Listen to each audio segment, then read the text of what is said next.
Hello, welcome everyone to Talk with Drea and Friends. I'm Drea and I'm here with my partner, SCRILLA.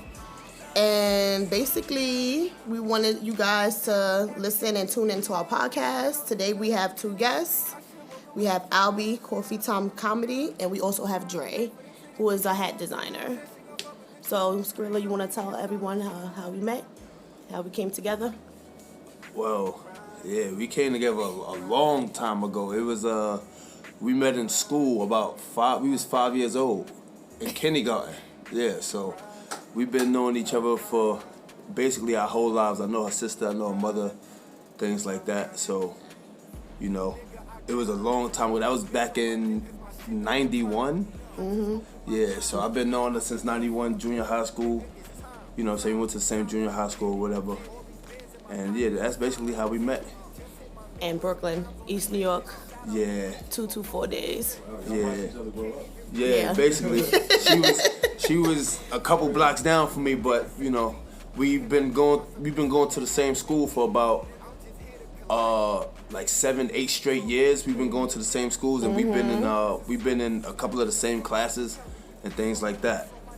Yeah. So basically, he followed me from elementary to junior high school. Because we went to Family Academy together too. Yeah. So we kind of like know everybody, the same people, same friends, everything. Have a lot of the same friends. So, basically, I wanted to do a podcast to bring light on, you know, up and coming minorities, black people who are owning businesses. Hispanics, everybody. Yeah. Everybody, you know, that's starting from the ground up, that's trying to build their brand. We're trying to give them a platform to express themselves, you know, and basically them showing what they can do and what they have to offer. So that's basically why we doing the podcast, you know. And plus, you know what I mean, we could talk on certain issues that's you know what I mean, that's hurting our community specifically. So you know, we wanna get the word out and things like that. We wanna you know, bring the audience in a little bit more. We want to just do our part, basically. So yeah, because I don't see a lot of podcasts out there that's touching those. I'm not saying there's none, but I don't see a lot really starting with people who are beginning. Yeah. There's always someone who has a name or who are already out there. So exactly. Yeah. So you know, we want to represent the people that's coming from the bottom, that's trying to, you know, that's trying to ascend, that's trying to make it out. So that's the people that we want to represent. Yeah. So, we have our first guest, Albee. Yeah. What's going on? Albee Fuller, for those who know me out there. It's the Coffee Time Comedy on YouTube. Instagram handle, so your Instagram, Twitter, Facebook, whatever you want to let them know to follow you on. Wherever you at, if you type in Coffee Time Comedy, you're going to see that little laughing emoji with the mic. That's your boy. All right. So, Albee, what made you get into comedy? Well, I never thought I was funny, to be honest with you. But all my friends seem to laugh at me all the time, you know, when I'm cracking jokes. Mm-hmm. So I guess I always had it in me. I just didn't know that I could actually go out there and make a few bucks doing it. So I quit my job one day because I did an open mic at a Chinese restaurant. And I won $35, first place. This was, yeah. Where was this at? Where was it at? It was in Brooklyn, East New York. It was, what was it called? Now it's called the Lindenwood Lounge. Oh, okay. That's it. That's I know exactly what that's at. So the best crab legs. Yeah, a guy named Ray Dijon, he put me on, and you know, he saw me. He stuck me in his club for a few nights, and you know, after that week was over, I quit my job. I was like, "This is what I'm gonna do." Now, of course, it didn't work out the way we planned. You know, I fell hard, but I never lost the passion. You know, I just kept doing it by myself. I couldn't find sponsors, so I sponsored myself. That's what's you know, up. and I have fun doing it. You know, making people laugh heals my demons. You know what I'm saying? Yeah.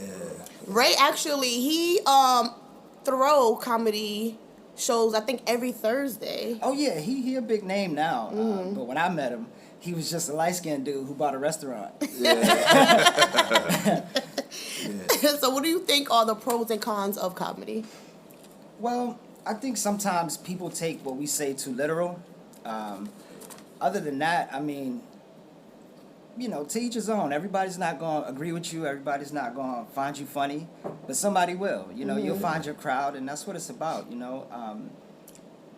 There's not a lot of cons in my world. You know what I mean? I always look at the pros, and if I do see a con, I try to see the good in it, because all that negativity, it's gonna mess up my, it's gonna mess up my flow, my mojo. Yeah. So Can't have that. yeah. So I wanted to ask, do you ever feel like when you on stage performing, do you ever feel like you don't want to do a joke because it might cross the line?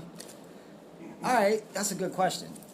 So my crowd is pretty diverse, but for the most part, it's minorities. So I do a couple of white shows, and yeah, sometimes any Puerto Ricans in the house, look around. Yeah. All right, we ain't gonna tell that one, but yeah, you gotta tend to your audience. Yeah. You know what I mean? And you're not gonna go into an all-white audience talking about the Klan. You're not gonna go in an all-black audience talking about, slavery wasn't true or something like that. You mind your mouth. You mind your mouth, because, they expect you to say wild stuff, but they expect to be entertained at the same time, not getting pissed off. I'm glad you asked that question, because I was actually watching something yesterday, because I was preparing for you today. Okay. And Marlon Wayans, he was on Big Boy TV, and he basically said, I think he said, fuck your sensitivity or something like that, because a lot of people are sensitive, the LGBT community and everything like that. Right now. Yeah. We upset. Like, people done got so sensitive to the point where you just can't say much. When I first got on YouTube, I did a wild video. It was off the cuff, and I got so much backlash.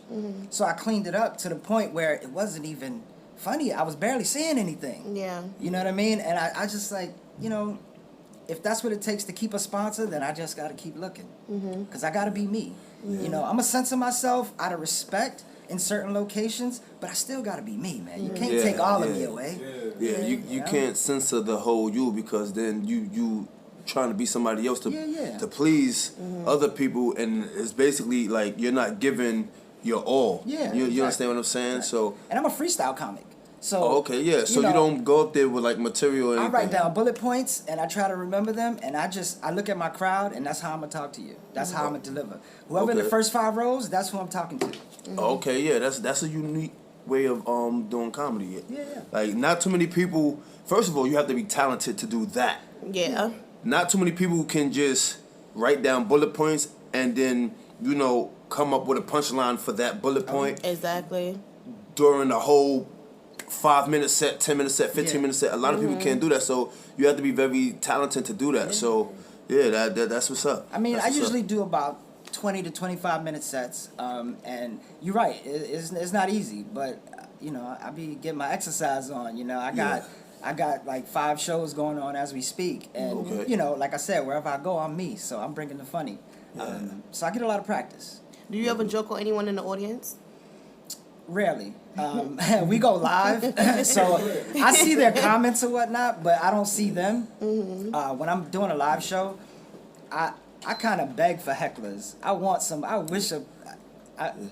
wish somebody would, but I have fun with them. I make them part of the show. Yeah, and that was going to be my next question. Like, I was going to ask, how do you deal with hecklers? Being that you write down bullet points, do it kind of like throw you off script of what you want to do, or you can kind of talk to them and then jump back into what you're doing? Yeah, so you know how when you talking shit with your homeboys, and then you telling a story, and then y'all jumping from topic to topic. It's kind of like that. I'm gonna treat you like one of my homeboys who probably done had a little too much, and now you get loose. So I don't want you to get mad. I don't want to hurt you, but I'm gonna calm you down. I'm gonna make the show about you for about 2 or 3 minutes, and I'll go back. Okay, all right. Who did you look up to growing up? Like, what comedian do you find, like, you looked at and you was like, yeah, I want to do that? Well, who made you say that, if they did? Red Fox. Really? Red Fox. Yeah. Yeah, I first saw him, I was probably like 6 years old. And, I grew up in Arkansas. So we got a lot of back roads, a lot of alcoholics. And when you got dudes who cut trees down for a living with pickup trucks and Budweiser, you get to see some things. You get to see some things. But, Red Fox was always my favorite coming up. I did like a whole bunch of other people, but he was the first. Okay. You grew up in, so did you come out here? Like for your career or just? No, I mean, long story short, I was born in Jamaica, Queens. You know, my moms and pops, they split up. She moved to Arkansas because the land was cheap. When I was about 17, I kind of ran away. Came back to New York looking for my pops, trying to, you know, find that better half. That didn't work out, but I fell in love with the city, so I couldn't leave. By the time I was legal, they couldn't take me back. Oh, okay. So your the shows that you said you have, because I'm gonna go back to that. You said you have shows coming up. Yeah. So speak about that. So I do, I think 4 to 5 online shows. We have a show called Daddy's Matter Too. That's a show about fatherhood. So we talk about, you know, it's a fatherhood forum. It's, you know, a bunch of dads talking about issues. We talk about child support. We talk about custody battles. We talk about just issues that men face being a father.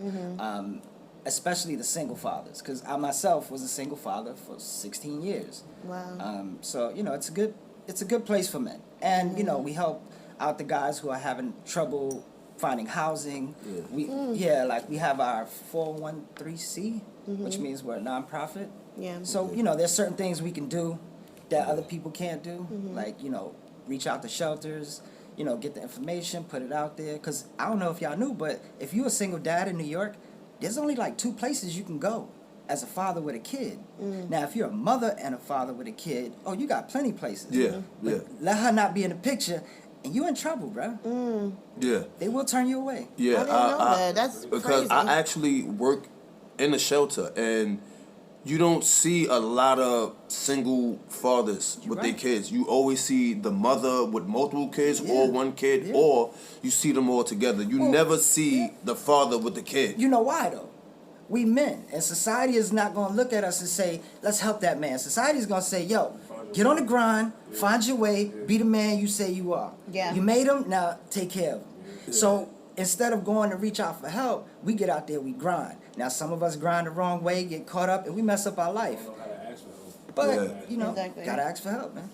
So I also see that you do other things, such as skincare review, fashion review. What made you, because that's totally different from comedy. I know. So what made you get into those two different genres? So I worked in Sephora in the city. You know Sephora. I know you know Sephora. Sephora. So I was a manager there for about 13 years. Okay. I worked in Times Square. I worked in Soho. So I was in the world. And I knew basically every brand that walked in the door. Okay.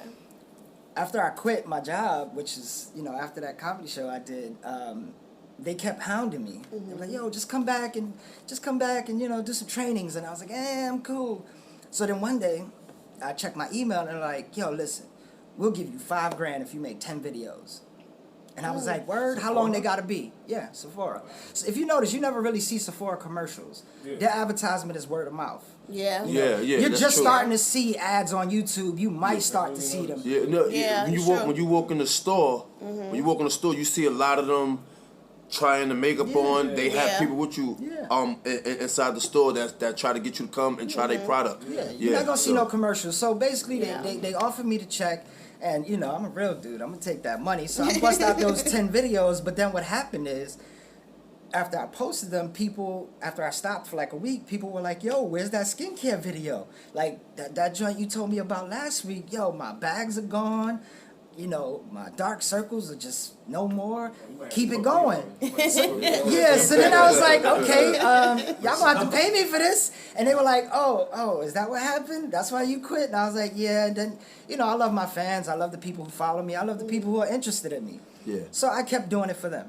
Yeah, you guys have to definitely check it out because it's so cool. Like I saw you doing the mask. I'm like, what the hell? Well, I looked at a bunch of people. And I was like, I gotta do it the way nobody else is doing it. Because honestly, I watch skincare reviews and they boring. Yeah, it is. They boring, or they're not talking. It's just music and they're moving really fast. Exactly. That's what it is now. Like, it's like, and that sucks for me. I'm like, that's not content. You're not learning anything. You're learning that this girl could shellac some stuff on her face and wash it off real quick. So I give you a little tips. I'm not an ingredient guy. I'm not a scientist. But I'm going to tell you how it smells, how it feels. I'm going to tell you how long I've been using it and what works for me. And I'm going to always give you the best advice I can. I got 14 years experience in this shit. Yeah.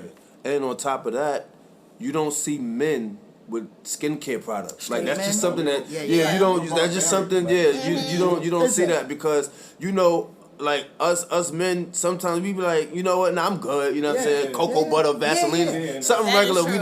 don't. I'm gonna stop you right there. Don't you ever put Vaseline on your face. Exactly. Yeah, Right? no, I don't. Don't do I use personally. I use either cocoa butter or mango butter. Yeah, okay. Is it mango butter? It's a mango Look, butter. guys, Yes. skincare is unisex. You know what I Yeah. mean? And once certain guys get over themselves, they'll realize that. And in my case, I lost my hair about 30 years old. I'm about 5'7", so I better keep my teeth and my skin on point. You know what I'm saying? I ain't married yet. I'm out here fishing. You know what I'm saying? So, ladies, he's single. You heard him. He's fishing. No So go doubt. follow him. Yeah. And fish in that DM. Yeah. So the fashion reviews. Yes. Let's get into that. What made you do that? So the lady, my producer, she comes up with all these ideas, and we get into arguments because I'm the editor, right? Okay. And it takes a lot to edit videos. Yeah. And the software I'm using is not like what you guys got here. You know what I mean? We got paper clips and bubble gum, so it takes time. So we get into fights, but every time we get into a fight, another show comes out. Like I was telling you, it's like Harpo, and they keep beating on them, but the babies keep coming, so we do, we do a lot, and we collab a lot, we talk a lot, and we just thought it was a good idea. I shop a lot. I'm a shopaholic. I buy something damn near every day. She noticed it, and she was like, yo, since you shop all these times, look at these pictures and tell me what you think. And that's how it started. Oh. She showed me something from the Country Music Awards, and I was like, he's a cowboy. I expect him to look like that. And then she was like, yo, I like what we did. Let's go live. And I'm like, hold up, wait a minute, because I get nervous. You know what I'm saying? With the internet. In front of people, I'm okay, but on the internet, it's new for me. So that's how it started. We just hit the live button. She pulled up some pictures. We started talking, and then with the results from that is what kept me going. So I'm going to try anything once. If it don't work, I'm going to move on. If I see some possibility in it that we could be going somewhere, I'm gonna stick with it. And now we're advertising small boutiques, small businesses all across the country. We got businesses in Nevada, Vegas, Cali, New York, like all over the place. And it turned into something I didn't think it would, but it did. Yeah. Normally it always happen like that. Something that you do naturally. Sometimes a lot of people don't know that's a gift in itself. It just comes to you so natural. You don't think about it in a different sense. You know what I mean? Like as far as like how you just mentioned that you're a shopaholic, you didn't probably think about like fashion and boutiques and stuff like that. You just like to look nice for yourself. And I'm low key, you know what I'm saying? Like I'm low key. You might see me and you be like, damn. But in person, I'm not gonna be, yo, look what I got. Look what I got. Don't look at what I got, because I'm 5'7". I don't need that problem. You also because I saw you with your suits and everything like that. So I'm like, okay. I'm a suit and tie guy. You know, when we spoke, I asked her. I was like, so what's the dress code? Because when I do these videos, I'm a suit and tie guy. So I dress kind of down like I am today for my friends, so we can match, so we can go well. Yeah. So I asked her, I was like, let me know, because I don't want to stroll up in there looking like Steve Harvey. and everybody got on sweatpants. So let's get, I noticed too, and I want to ask you about this, conspiracy files. Conspiracy files. All right. So this all started with a show called Coffee Time. Okay. Right?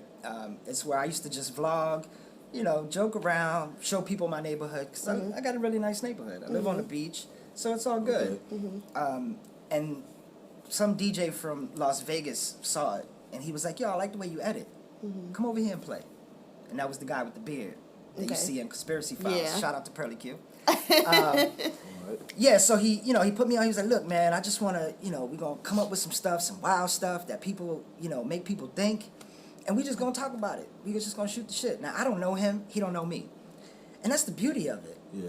Because when you find somebody that you got good chemistry with, you don't need a lot of practice. You don't need no scripts. You just get in there and talk to your people. Yeah, it's more organic. Yeah, and people respond to that more because you don't sound robotic. Yeah. You know what I mean? You don't sound like you're reading.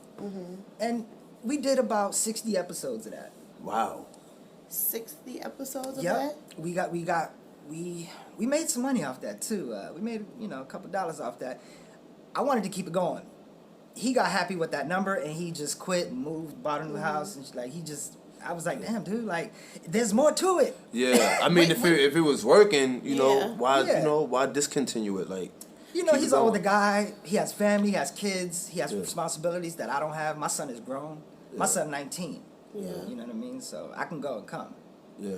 But what year did that start and when did it end? So everything you see on Instagram, YouTube, started about 1.5 years ago. I'm very new to the game. Wow. And all this is like I've known people since I was little. Because of my mother. Yeah.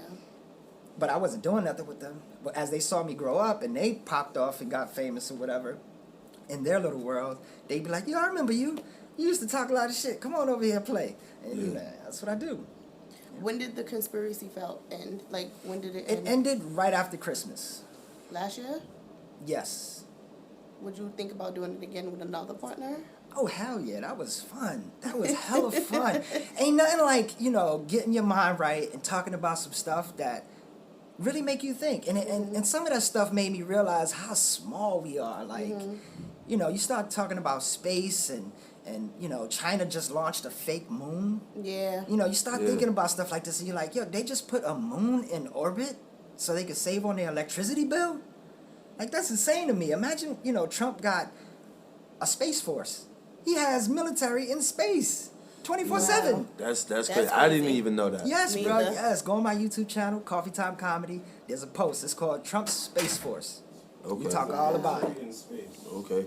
That's crazy. Yeah, I never even heard of that. Me Yes. either. These are facts. So we do our research for about 2 to 3 days before we do a show. Yeah. Make sure you got. And if we don't know what we're talking about, we leave that part out. Yeah. You know what I'm saying?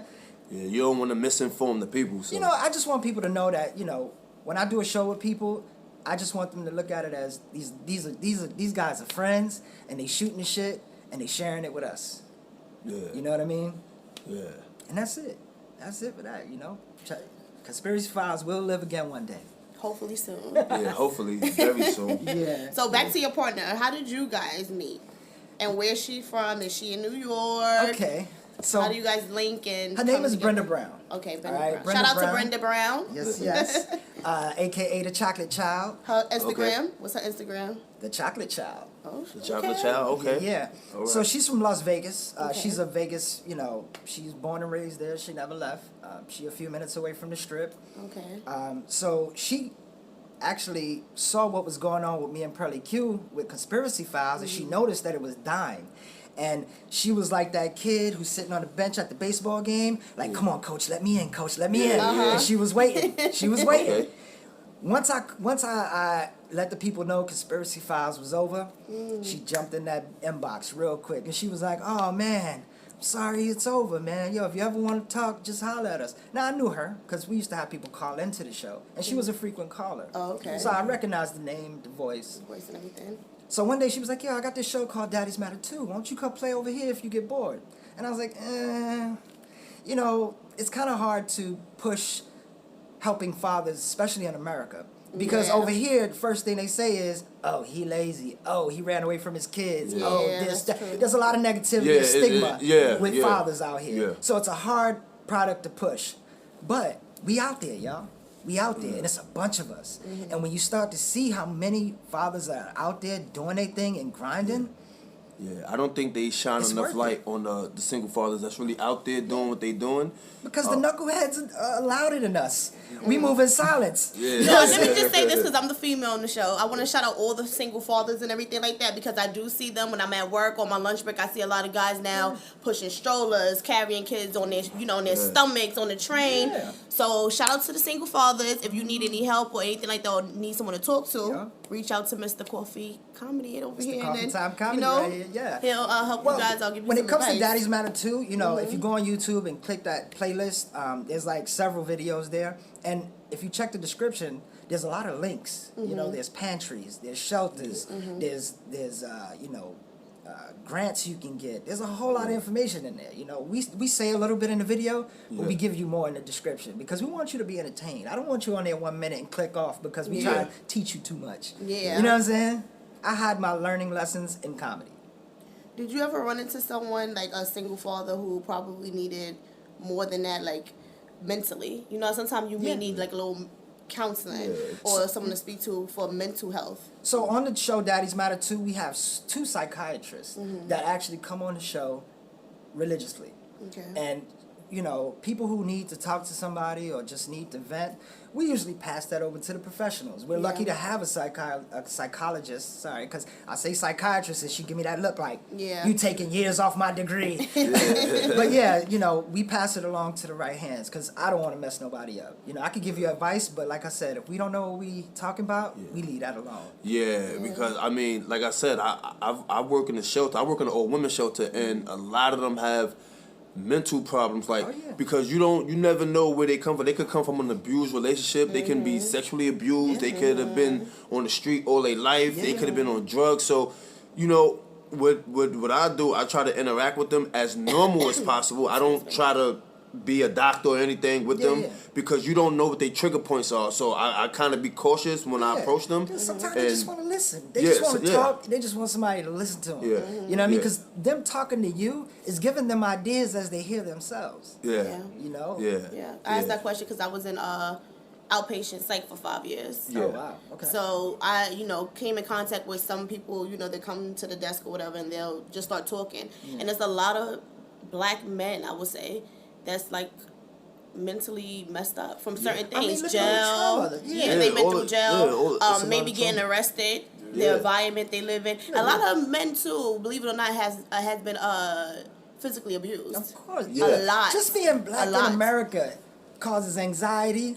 It causes, you know what I mean? All right, so if you're a 6-foot black man and you got a CB and you hear on the radio in your neighborhood, we're looking for a 6-foot black man with Jordans on and a Yankee cap.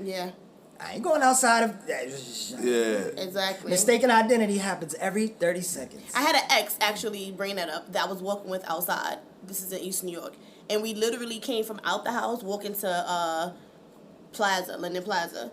And then the cops just like kind of rolled up on us and he was like, let me see your ID and what's your name or whatever. And I'm like, you know, the big mouth, little black. I'm like, for what? What do you want to see his ID for? Why? He ain't doing anything. We just came out the house. And he like, oh, he fit the description. I said, description of what? What? What? You can't even see. You can't even see him because he had a hoodie on. So what else did he, like, because of the clothes, you didn't see no hair. He said, oh, they had braids and everything. I pulled his hood off. I said, he don't even have braids. And then the guy just looked at us, and he said, okay, have a good day. I'm like, yeah, motherfucker. You know, cops got to meet that quota. They got to meet that quota. And that's why nobody wants to be NYPD anymore, because, you got to be, they make you be somebody you're not. Exactly. That actually happened to me twice on 2 different occasions. The first time was years ago when I still had my braids. So I just, you know where I live at on Linden, where I used to live at, right? I'm walking through the big park. And I'm taking my hair out, so by the time I get to the other side of the park, my hair's in a fro now. The police roll right up, stop, and they was like, "Let me see your ID," and I'm like, "For what?" They was like, "Cause you fit the description of somebody with an afro who just stole a car." I said, and I'm on foot walking. But this is what I'm saying. So I said, first of all, I literally just took my hair out 2 minutes ago. So how long ago was this robbery? And I just came out of my house. And I can call my house to confirm. And I can take you to where I live to confirm. And I can show you. That's okay. I can show you my ID. So I don't know what's going on. And then there was another time where I had on a blue jacket. Some dude who he was from Plaza too. I actually played football with him years ago. And he had stabbed somebody. But me and him both had on a blue jacket. The only reason why the cops let me go, because when they put the car up on the sidewalk, cut me off, jumped out with their guns and all that. So I put my hands out. I'm like, whoa. I'm like, yo, what's going on? And they was like, yo, don't move. You know what I'm saying? And then they told me what had happened, and they was calling it in. And the reason why they let me go, because I was 3 inches taller than the dude who actually did it. Wow. That's not even probable cause. Exactly. That's NYPD, I'm going to need you to chill out. You know what I'm saying? Like, I was like, wow, that's crazy. And I actually knew the dude, and he spoke to me and told me the story.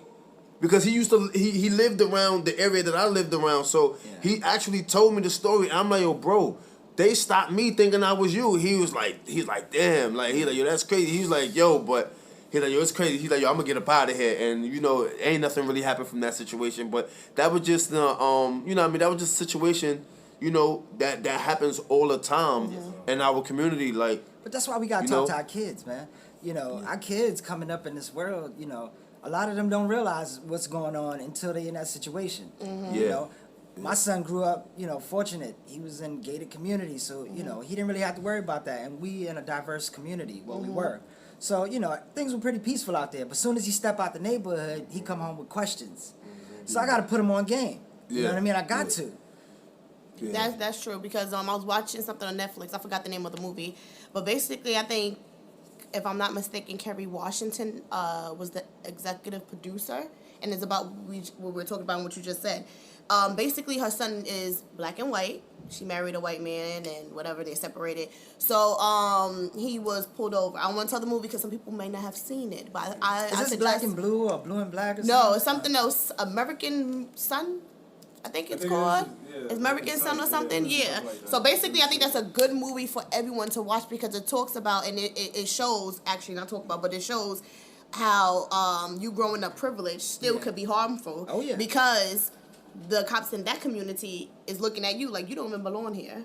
You get what I'm saying? Yep. So I just feel like it's important to talk to our kids about that, about everything. That's why I always say, and I told my sister, because I don't have any kids, but my sister have 2, my other sister have 1, I have a bunch of little nephews and nieces running around. But I always say, as soon as they could, as soon as they can understand, it's best for you to tell them the truth right then and there, because they go to school. For me, I feel like they go to school and you meet other kids that may know more than them, or, you know what I'm saying, they might tell them something, then your kids is going to come home with a question, you be like, what the hell, where did she get it from? So as soon as my niece came into, like, womanhood, I spoke to her about that. Went on YouTube, show her real like videos of things that I didn't even know anything about, and I'm just sitting there acting like I know it, but in my head I'm like, exactly. I'm in my head I'm like, oh shoot, I didn't even know that could really happen, and then I'm looking at her like, yeah, you see, that could happen, and I've been knew about that. You know what I'm saying? So I just feel like we have to really teach the kids or whatever. But isn't it crazy though that that we in those times where we have to talk to our kids to just stay alive, just to go outside, to just have a normal, productive life. We have to now train them to just stay alive. It's not about, you know, all right, if somebody try to fight you or you can protect yourself, it's like, okay, you can't say this because you can get shot. You can't walk over here because these people over here. Stay away from these people because this is where the gangs are at and they violent. You know, but you know it's crazy. That's predominantly in America. I've done shows in Canada. I've been out the country quite a few times. Like it's an extensive list. And let me tell you, in Europe, they adore us. They treasure us. Okay, police would stop you to ask you, "Hey, you all right?" What? You know what I'm saying? You need directions or anything, you holler at me. Like I got stopped by a state trooper in Canada. Actually, you're right. I've been to Toronto twice. Oh boy, he gave me a phone number. Nice people. And it's really clean. Yeah, he gave me a phone number and a website to find all the hotels and local restaurants. I heard. I thought he was gonna bust me. I had weed in the car. I'm like, I'm putting the AC on. I'm like, I'm blowing shit out. I'm like, oh Lord, I'm about to. Because then out here you gotta worry about when they come to the car, like, keep your hands up and just tell the cops where your stuff is. Like, all right, my ID and everything right there, please. Yeah. It's crazy, you know. So but Europe loves us, y'all. So if you got that paper and you want to change, you don't want to worry about all that. Go to Europe. It's crazy. It feel like everybody here is just like so angry, you know. Like when you interact with certain people, it's never. And I heard that too about people from Canada, that they are some of the nicest people. I used to work. Hell yeah. I used to work with a girl. She moved on to be a cop actually. Okay. She's originally Haitian. She was born in Haiti, but she moved to Canada and she lived out there for most of her life. And she said, yeah, you have to go. They're some of the nicest people you could ever meet. Shout out to the Yuck Yuck Club out in Canada, Toronto, baby. Please have me back. Please. Look, when I went out there, the owner got kind of pissed because he said, listen, most places they say, yo, bring 15 people and we'll give you 10 minutes on stage. That's kind of how like open mics work a lot of times. Yeah.